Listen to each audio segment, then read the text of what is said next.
Live from Stone Ridge Studios, another edition of the Fast Lane. I'm your host, Derek Lane. Thanks for joining me.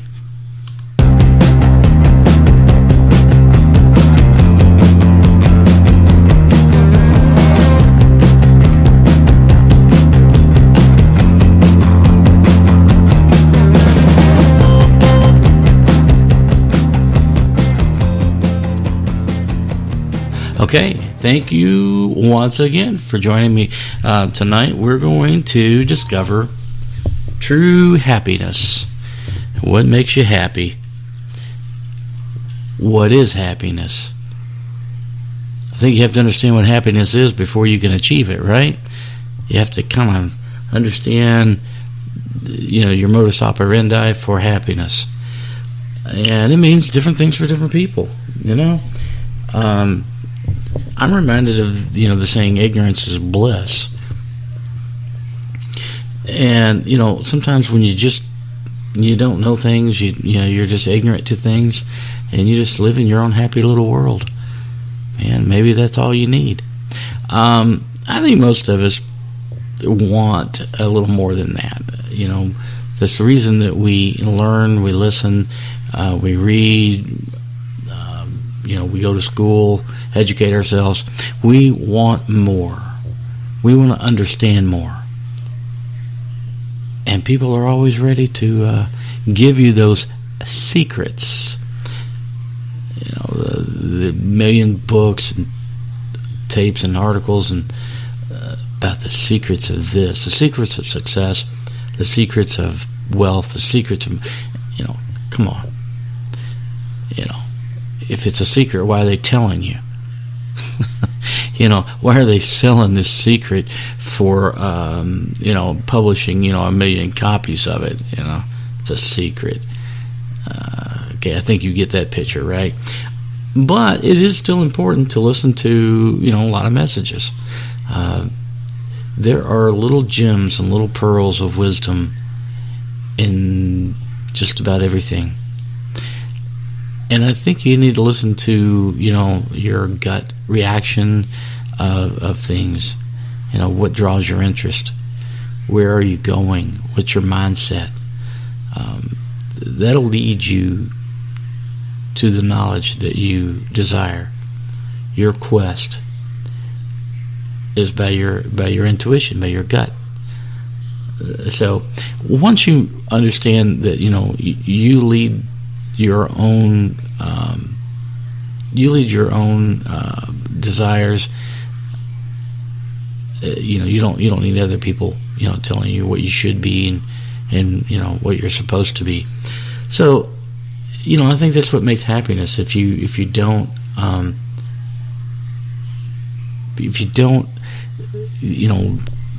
reach out to the right people, read the right things and do the right things, it will leave you unhappy, a little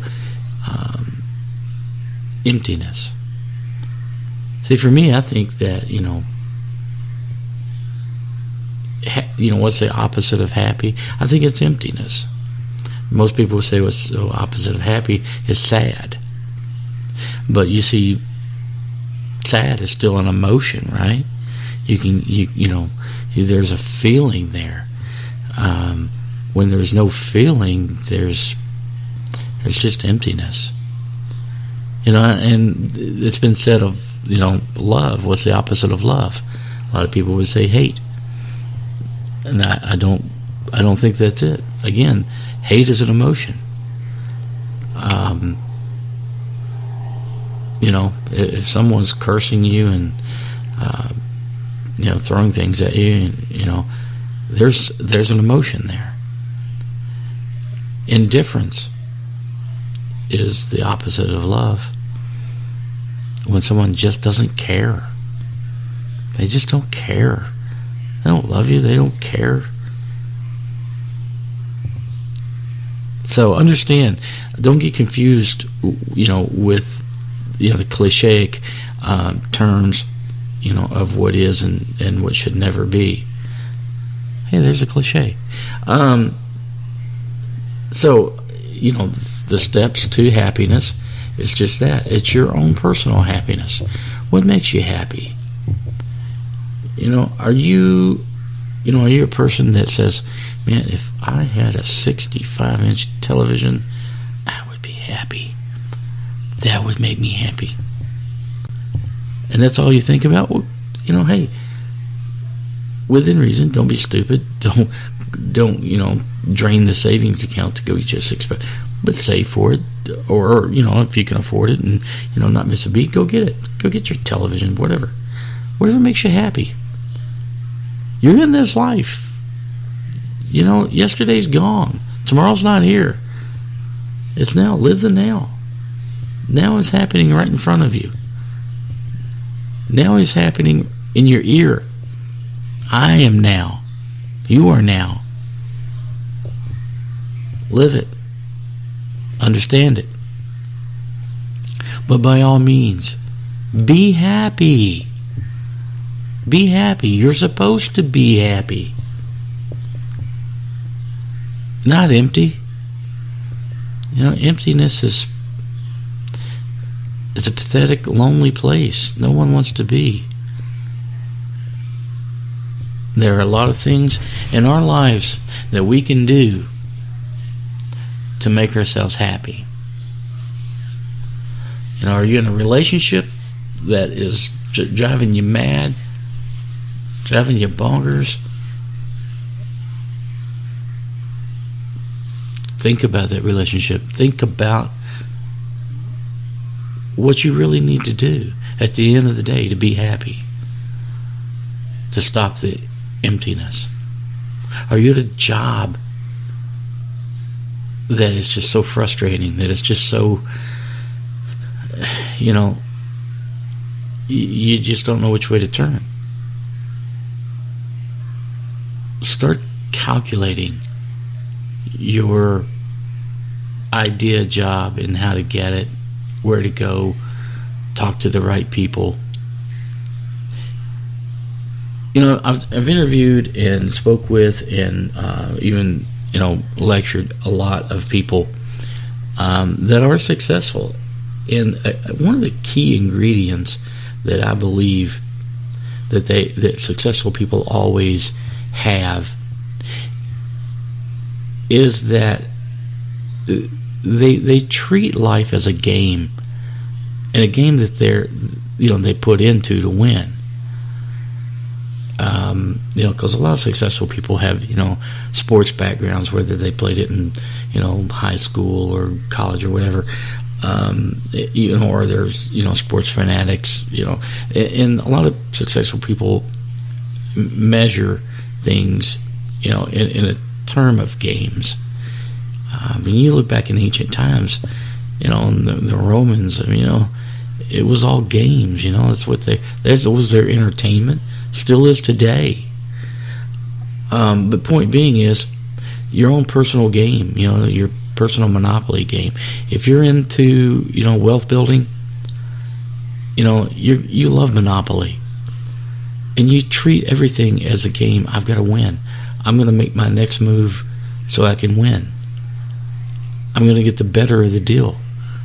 If you're in sales, you hone your craft to be better so you can win. If it's a relationship, you study on it. You do whatever you do to be happy, to win, and make a game of things. Because if you're out there just willy-nilly moving along, and you got no game plan, so to speak, where are you? What's your outcome? What's your end game?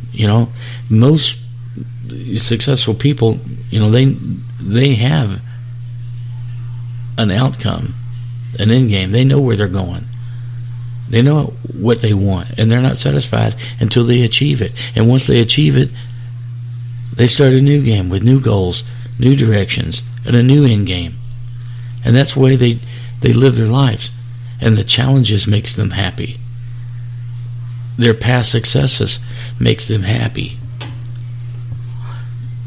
Knowing that they are good at what they do makes them happy. Maybe knowing that they can teach you makes them happy. Maybe knowing that your mentor's happiness is to see you succeed. What's that? You don't have a mentor. Oh, wait a minute.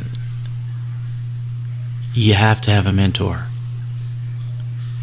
Well, you don't have to. You should have a mentor. You should. I mean, we all get stuck from time to time, now and then, questioning, wow, I did everything I thought was right, and the outcome wasn't what I predicted. We all need people that have been there, done that.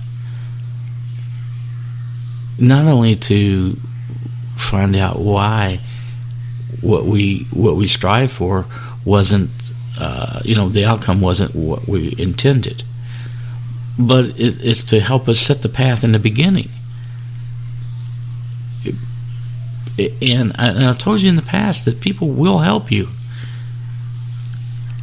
If you're a pest, nobody wants to be a mentor to a pest, but everybody wants to be a mentor to like-minded people. When you align yourself with someone that, has the same values, the same, goals, essentially, there's a lot of rewards in life. And sometimes that's what we work for as well. Great quote by Napoleon Bonaparte. He said one of the greatest discoveries is that I learned that men will die for ribbons. What's that mean? I mean, it's just that. Enough recognition and people will die for you. People will lay themselves on the line if they feel like they're getting the recognition for it. It's no different. Everybody has an ego, and every ego needs to be stroked. But smart people, they know that. And the ones that go along with it, they know that, I know this guy's, kissing butt, whatever. As long as it's not, a disgusting display of, amateurism, people will help you. Have a mentor. Be a mentor. If you're there, be a mentor. Again, don't be empty. What did I say? At the beginning of this, the opposite of happiness is emptiness. If you can't share your successes with other people, enlighten and enrich other people's lives, you're empty. And you're not happy. Have a little soul search. Discover something about yourself. Discover something about you that makes you happy. Something that you didn't really think about before. Something that you didn't really acknowledge before. But just this thought and this idea of being happy. The people that are around you. Do you make these people happy? Do they smile when you come into the room? When you show up at a function? Are they warm to you? They greet you right away. They want to shake your hand when you walk into a room. You walk into a party or a function or a business meeting, and immediately people's face, has a smile. Hey, Jim's here. Hey, Joe's here, Bob's here, whatever. Derek is here. That's the person you better be. If you walk into a room and you get groans and moans and, people are, oh, God, here he is. Hey, man, don't be that person. You're not doing yourself any favor. You're living an empty life. And you may